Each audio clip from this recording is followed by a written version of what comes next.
IAS institute నిర్వహిస్తున్న all India scholarship exam pass అవ్వండి. 2 years ఫీజులో 50% మాత్రమే పే చేయండి. Welcome to Suman TV. Telangana assembly ప్రారంభమైన తొలి రోజే దుమారం చెలరేగింది. బీఆర్ఎస్ ఎమ్మెల్యేని గేటు దగ్గరే అడ్డుకున్నారు. దీంతో ఒక్కసారిగా ఉద్రిక్త వాతావరణం ఏర్పడింది. ఇంతకీ బీఆర్ఎస్ లక్ష్యం ఏంటి? రేవంత్ రెడ్డిని టార్గెట్ చేస్తూ ఈసారి అసెంబ్లీలో కార్నర్ చేయాలని బీఆర్ఎస్ నిర్ణయించుకుంది.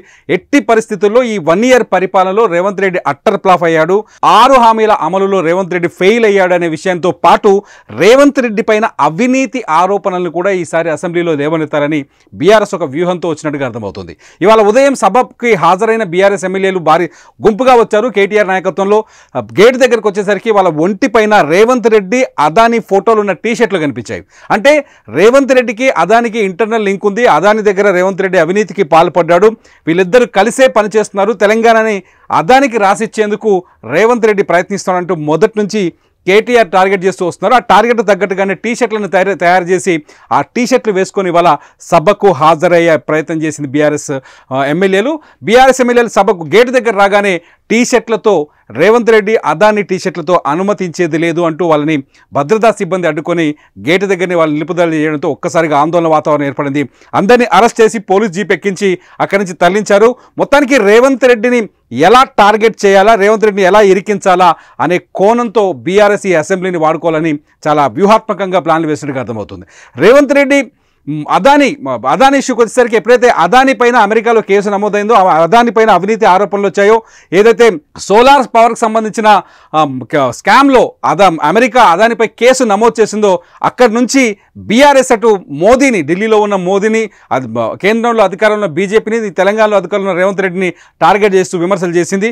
ఈ నేపథ్యంలోనే రేవంత్ రెడ్డి అదానీ ఇచ్చిన 100 కోట్ల రూపాయల ఫండ్ను కూడా తిరిగి రిటర్న్ చేశారు. ఏదైతే స్కిల్ యూనివర్సిటీ కోసం అదానీ ఫండ్ చేశారో ఆ ఫండ్ని రిటర్న్ చేశారు. దీంతో అదానీ పైన తమ విధానం చాలా స్పష్టంగా ఉందని చెప్పేసి ముందే ప్రకటించినప్పటికీ రేవంత్ రెడ్డిని అదానికి అంటించాలనేది మాత్రం బీఆర్ఎస్ ఒక టార్గెట్ కింద పెట్టుకున్నట్టుగా ఇవాళ మళ్ళీ అర్థమవుతుంది.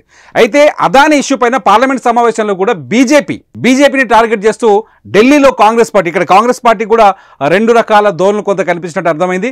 ఢిల్లీలో పార్లమెంట్ సమావేశాలకు అదానీ మోదీ కలిపి టీషర్ట్లు వేసుకొని రాహుల్ గాంధీ సభలోకి వెళ్లేందుకు ప్రయత్నం చేశారు. పార్లమెంట్లో సభలోకి వెళ్ళారు. అక్కడ నిరసన వ్యక్తం చేశారు. అంటే మోదీ అదానీ వెనుక, అదానీ అవినీతి వెనుక, అదానీ ఆస్తుల వెనుక, అదానీ ఆస్తుల పెంపుదల వెనుక మోదీ ఉన్నారని కాంగ్రెస్ ఎస్టాబ్లిష్ చేసే ప్రయత్నం చేస్తుంది. దేశవ్యాప్తంగా అదానికి మద్దతు ఇస్తుంది మోదీ అని ఎస్టాబ్లిష్ చేసే ప్రయత్నం చేసుకుంటూ వచ్చింది. సేమ్ థింగ్ని ఇక్కడ బీఆర్ఎస్ రిపీట్ చేసే ప్రయత్నం చేసింది. ఇక్కడ రేవంత్ రెడ్డి అట్లాగే అదానీ వీళ్ళిద్దరు బొమ్మల్ని పెట్టి టీషర్ట్లు తయారు చేసి ఆ టీషర్ట్లు వేసుకొని సభలోకి వచ్చే ప్రయత్నం చేసి మొత్తంగా అసెంబ్లీ తొలి రోజు సమావేశాల రోజే దుమారం చెలరేగింది. నిన్న కేటీఆర్తో భేటీ తర్వాత ఎర్రవల్లిలోని ఫామ్ హౌస్లో బీఆర్ఎస్ నాయకులు కేటీఆర్తో భేటీ అయ్యారు. పార్టీ అధినేతతో అసెంబ్లీ సమావేశాలు అనుసరించాలని వ్యూహాలపైన చర్చించారు. ఈసారి రేవంత్ రెడ్డి ముఖ్యంగా 6 గ్యారంటీలపైన రేవంత్ రెడ్డిని గట్టిగా నిలదీసే ప్రయత్నం చేయాలని చెప్పేసి బీఆర్ఎస్ నిర్ణయించుకుంది. ఇప్పటికే రైతు భరోసా విషయంలో, అంటే రైతు బంధు ఏదైతే ఉందో దాన్ని రైతు భరోసా కింద కాంగ్రెస్ పార్టీ అందిస్తామని చెప్పింది. రైతు భరోసా విషయంలో రేవంత్ రెడ్డి సర్కార్ విఫలమైంది అని చెప్పి ఇప్పటికే బీఆర్ఎస్ ప్రజలోకి బలంగా తీసుకెళ్లే ప్రయత్నం చేస్తుంది. అట్లాగే ఏదైతే రుణమాఫీ విషయంలో కూడా బీఆర్ఎస్ పార్టీ రేవంత్ రెడ్డి సర్కార్ని కార్నర్ చేసింది. రుణమాఫీ అందరికీ కాలేదు, రుణమాఫీ కాని రైతులు అనేక మంది ఇంకా ఇబ్బందులు పడుతున్నారని చెప్పేసి రుణమాఫీ అంశాన్ని కూడా టార్గెట్ చేస్తూ వస్తుంది. కొత్తగా మహిళలకు 2500 రూపాయలు ఎప్పుడు అంటూ బీఆర్ఎస్ కవిత గాలం విప్పారు.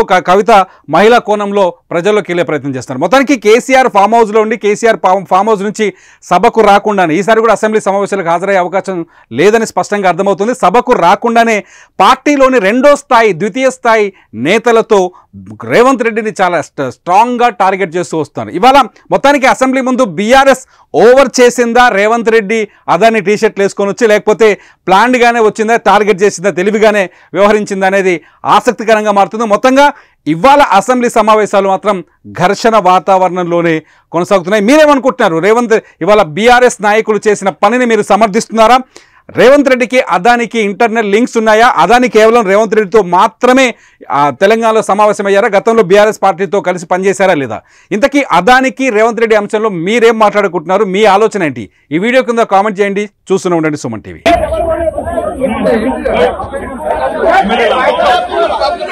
ఎందుకు